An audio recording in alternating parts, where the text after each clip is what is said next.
Bebang bakulaw, kili-kili paw-paw. Ayaw maligo, di na to ng tabo.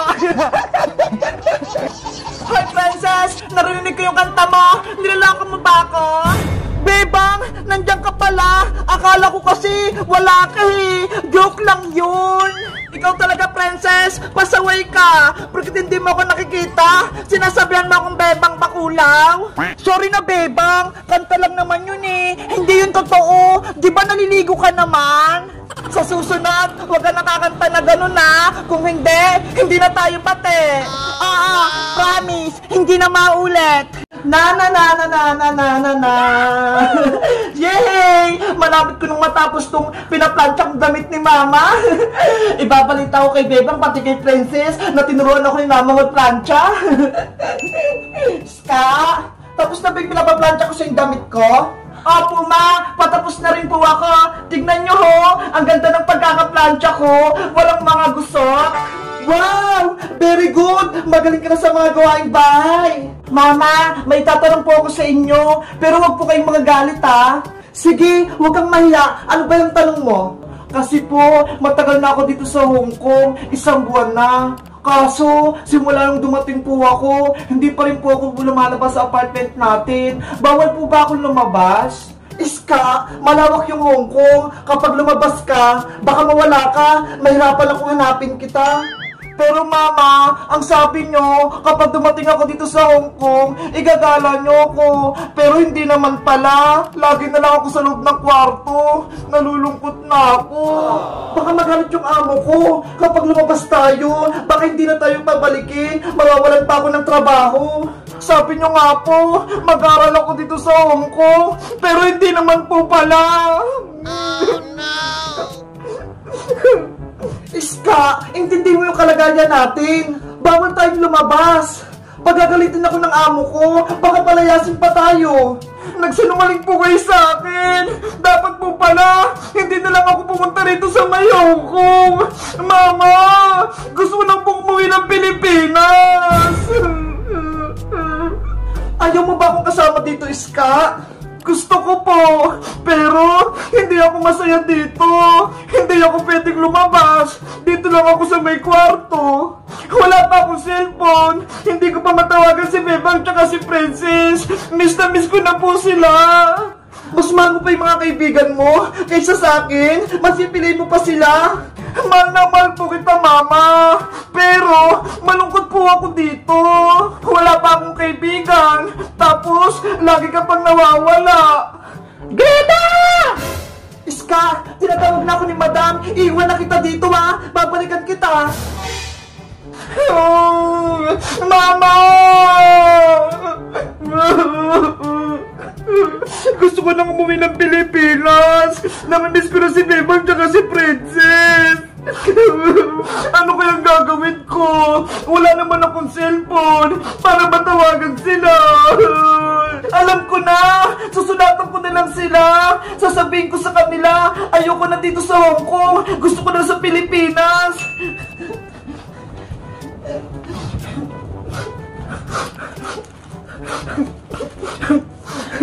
Ito na lang yung paraan para makauwi ako ng Pilipinas. Sana makarating to sa kanila. Dear Bebang and Princess, kamusta na kayo? Siguro lagi kayo naglalaro at masaya palagi. Nagsulat pala ako para sabihin sa inyo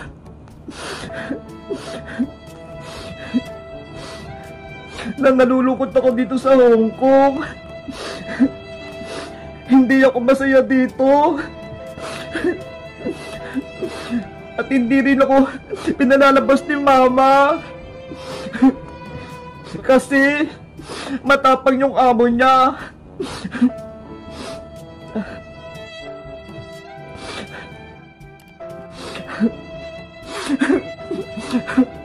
Gusto ko kayong tawagan. Kaso, wala kaming cellphone na magagamit.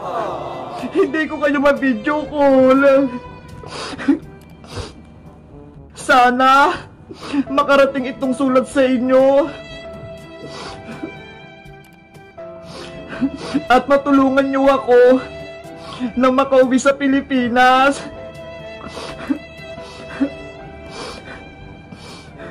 Miss ko na kayong dalawa.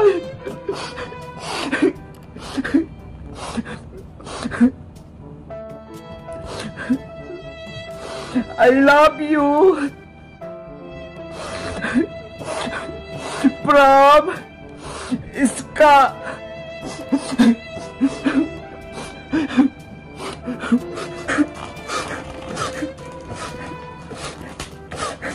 Sana makarating kay Bebang Princess tong sulat ko. Bebang Princess, halika kayo rito. Bebang, sa Aling Sonia, tinatawag tayo. Tara, puntahan natin siya. Ano po yun, Aling Sonia? Bakit niyo po kami tinatawag? May magandang balita. Si Iska, may pinadala para sa inyo. Wow! May padala nga sa atin si Iska, Princess. Kaya nga eh. Sana may chocolate dyan. Galing Hong Kong. Diba? Promise ni Iska, papadala niya tayong chocolate. Sana may chocolate nga. Matagal na akong hindi nakakatikim ng chocolate. O, ito Bebang, oh. Kunin niyo na itong binigay ni Iska. Salamat pa, Aling Sonia. Aling Sonia, pwede na po ba naming makita yung nasa loob? Oo naman, Princess. Sa inyo na yan eh. Yay! Bebang, buksan na natin yan. Sige, doon tayo sa bahay. Tara! Aling Sonia, salamat po dito. Aalis na po kami. So tingin mo, Princess, ano yung nasa loob?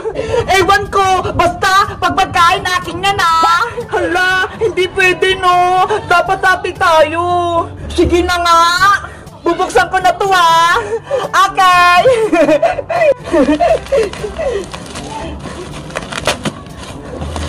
Bilisan mo, Bebang. Ang tagal mo naman buksan yan. Eto na. Excited ka naman masyado, Princess. Siyempre, galing kay Iska yan. Panigurado may pagkain. Princess, eto ngayon nasa lubo. May pagkain nga. Wow! Chocolate! Ang lalaki! 3 pa! Eto pa ho! May isang box! Wow! Laruan! May bahayang! Tapos meron pang tao-tao! Ang gaganda at nagsasarap ng mga padala sa atin ni Iska, Bebang!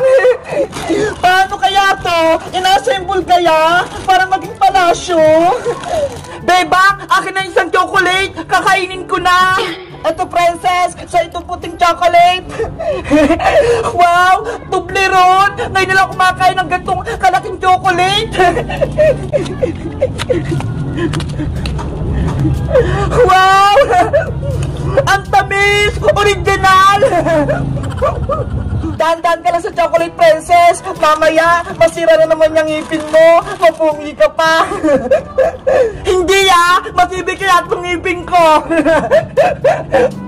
Ay, aba! Nandun si Bebang tsaka si Princess ah! Mukhang may nagpadala sa kanila! Princess! Tignan mo ho! May sulat dito! To Bebang and Princess from Iska! Bebang! Basahin mo na yung nasa loob! Sige! Akin na to, Bebang! Hoy, Bayong! Amin yan! May love letter pa kayo ha? Siguro, galing to sa class nyo. Bayong Butike! Galing niya kay Iska! Kaya huwag mo kunin yan! Hindi ko na ibibigay sa inyo tong sulat! Ako na magbabasa nito! Bayong! Amin yan! Lapit ka sa amin, Bayong Butike! Kapag nahuli kita! Bebe! Akin na tong sulat ni Iska! Bayong! Ibalik mo yan! Ayoko no! Hindi ko na ibabalik sa inyo tong sulat ni Iska! Pasaway ka talaga, Bayong Butike! Lagi mo kami ginugulo! Bisa namin si Iska! Kaya gusto namin niya mabasa yung sulat niya! Asus! Hindi mo man talaga miss Iska, Princess eh. Ang gusto mo, yung padala niyang chocolate. Hindi yan totoo, Boyong, no? Kaibigan ko si Iska, kaya sobrang miss ko siya. Kunyari ka pa, kinain mo nga kaagad ang chocolate niya. Boyong, nakikiusap ako sa'yo. Ibalik mo yung sulat ni Iska. Please! Ibibigay ko lang sa inyo to kung may kapalit. Gusto ko yung hawak mong chocolate na Toblerone, Bebang. Ayaw namin, no? Ang sarap kayo ng chocolate. Tapos ibibigay lang namin sa'yo. Hindi pwede, no? Kung ayaw niyong ibigay yan, pupunitin ko tong sulat ni Iska. Huwag mo yun! Gusto namin mabasa yung sulat! Ibibigay niyo ba yung chocolate o hindi? Pupunitin ko na to. Napakasabay mo talaga ba yung butik eh? Hindi naman sa yung sulat na yan, ah! Bebang, huwag kang pumayag sa gusto ni Boyong. Pagbilang kong 3, pupunitin ko na to. 1, 2, 3. Eto na! Ibibigay ko na sa itong chocolate! Huwag mo lang punitin yung sulat ni Iska! Pero Bebang, masarap yung chocolate ni Iska! Huwag mo ibigay kay Boyong! Anong gusto mo, Princess? Yung sulat ni Iska o itong chocolate? Siyempre, yung chocolate! Ikaw talaga? Matakaw! Ayaw bang malaman kung anong sinulat sa atin ni Iska? Malay mo, importante yung sasabihin niya. Oo nga, no? Sige na nga, ibigay mo na nga kay Boyong yung white na chocolate. Ano, ibibigay niyo ba yung chocolate o pupunitin ko tong sulat? Boyong, eto na, ibibigay na namin tong isang chocolate. Yes, may chocolate na ako. Princess, iabot mo to kay Boyong, tapos kunin mo yung sulat. Sayang talaga tong chocolate, ang laki-laki pa naman. Hayaan mo na, meron pa naman ako dito eh, bibigyan kita. Akin na yung chocolate, Princess, baka mamaya, kainin mo pa yan eh. Eto na, excited ka naman masyado, Boyong.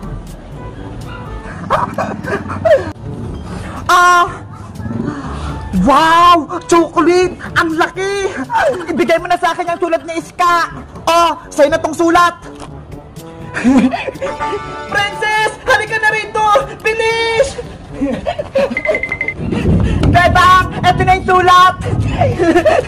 Yay! Nabawi na natin tong sulat ni Iska! Sa wakas, makakain ako ng chocolate! Panigurado! Masarap to! Bubuksan ko nga! Ano to? Walang laman? Walang chocolate? Akala mo, may isa mo kami, Boyong, na nasa akin yung laman ng chocolate? Eto ha? Ano? Nakibibang yung chocolate ko? Kinuha ko tong laman bago ko ibigay yung chocolate sa'yo. Ang galing mo, Beba! Naloko mo si Boyong! Hoy! Akin ang chocolate ko! Bebe! Hindi namin ibibigay sa'yo to! Princess, halika na! Pasok na tayo sa bahay! Wala kang chocolate, Boyong! Bebang! Princess! Lagot kayo sa akin! Bebang! Nasa na yung sulat ni Iska? Basahin na natin! Eto, Princess, oh!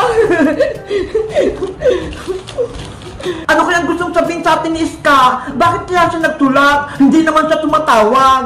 Huwag ka nang maingay, Princess! Magbabasa na ako! Okay, makikinig ako! Dear Bebang at Princess, kamusta na kayo? Siguro, lagi kayo naglalaro at masaya palagi. Nagsulat pala ako para sabihin sa inyo na nalulungkot ako dito sa Hong Kong. Hala, kawawa naman si Iska. Hindi siya masaya sa Hong Kong.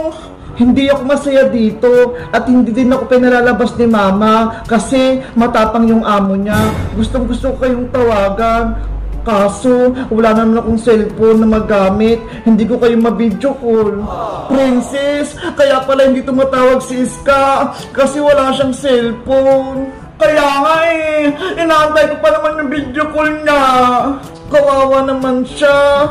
Ituloy mo na magbasa, Bebang. Sana makarating itong sulat sa inyo at matulungan niyo ako na makauwi sa Pilipinas. Miss ko na kayong dalawa. I love you. From Iska.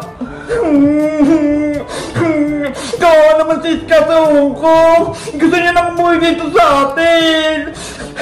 Nalulungkot ako para kay Iska. Sana hindi na lang siya kinuha ni Aling Greta.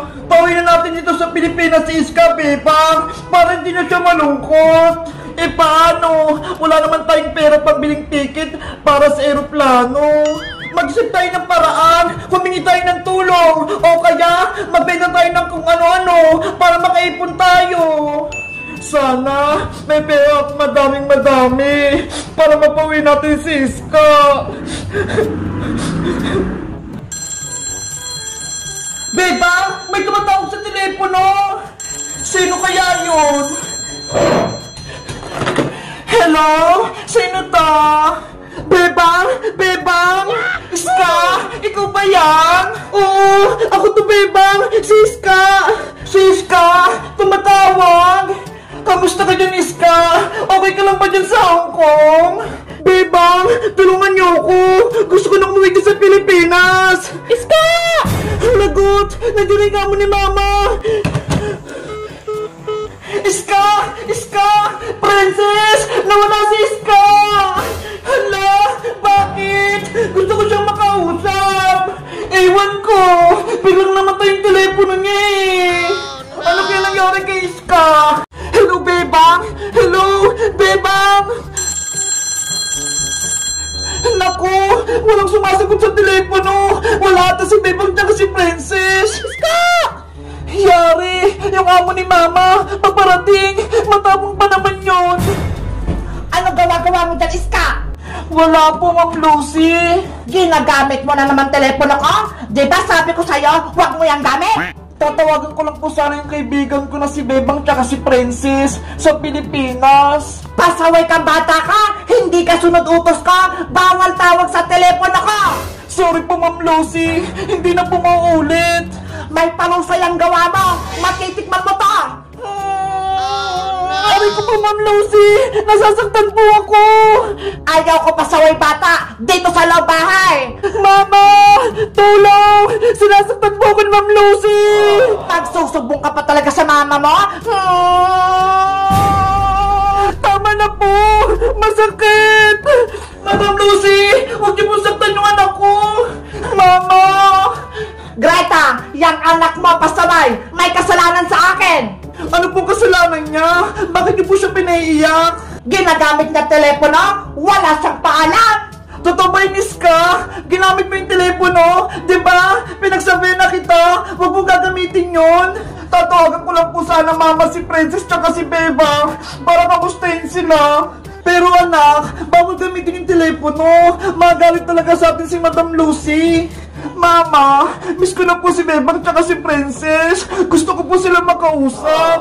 Makulit ka talagang bata ka? Bawal gumamit ng telepono dito. Naiintindihan mo ba? Aray ko po! Ma'am Lucy! Tama na po! Huwag niyo na po saktan si Iska! Pagsabihan mo yung anak mo, Greta. Kung hindi, papalayasin ko siya dito. Opo, madam! Pagsasabihan ko po siya! Hindi niyo na po gagamit yung telepono! Huwag niyo na po siyang palayasin! Mabuti kung nagkakaintindihan tayo. Ikaw, Iska, huwag kang pasaway ha. Kung hindi, palalayasin kita dito. Opo, Ma'am Lucy! Sorry na po! Greta, aalis ako bahay. Huwag kayo lalabas. Opo, madam! Ha? Anak ko, okay ka lang ba? Mama, ayoko na po rito sa Hong Kong. Gusto ko lang pong umuwi ng Pilipinas. Anak, hindi pa pwede. Magalit si Madam Lucy. Diba? Nagtatrabaho pa ako sa kanila. Ayoko na po dito. Matapang po yung amo nyo. Sinasaktan po tayo. Sorry, Iska. Kung pinapunta pa kita dito, nararanasan mo tuloy yung ginagawa sa akin ng amo ko. Umuwi na lang po kasi tayo sa Pilipinas, Mama. Doon na lang po kayo magtrabaho. Gusto ko na lang umalis dito, anak. Kaso, wala akong naipong pera. Pamasahe pabalik sa Pilipinas.